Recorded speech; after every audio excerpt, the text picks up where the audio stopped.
ఒక ఆడపిల్లి కథ.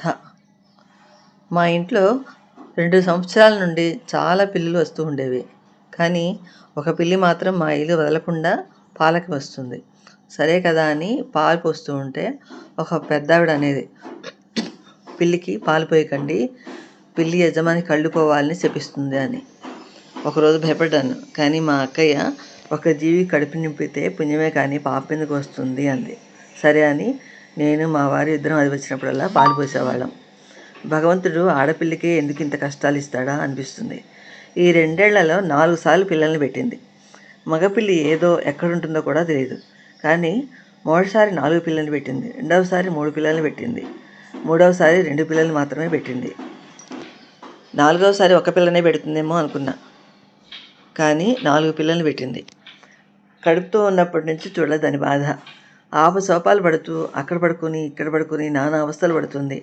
ఇక డెలివరీ అయ్యే ముందు చూడాలి. అన్నీ అనుకూలమైన పరిస్థితులు స్థలాలను చూసుకుంటుంది. పాపమేమో తెలియదు కానీ ఇంట్లోకి మాత్రం మేము రానియ్యం. వాటికి కూడా ఆత్మాభిమానం ఎక్కువే.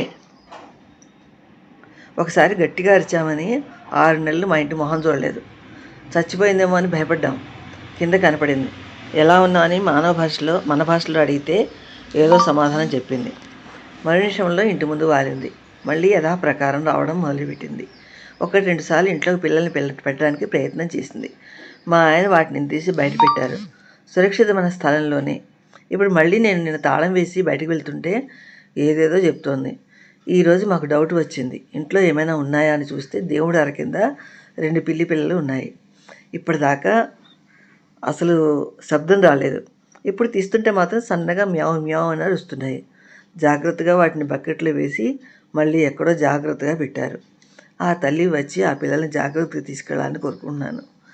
ఆ పిల్లల్ని ఏ కుక్కలు చంపకుండా మనస్ఫూర్తిగా భగవంతుని వేడుకుంటున్నాను. చంపకూడదని మనస్ఫూర్తిగా భగవంతుని వేడుకుంటున్నాను. మానవ జన్మే నయం. పిల్లలు పుట్టిన తర్వాత తండ్రి కొంత బాధ్యత తీసుకుంటాడు.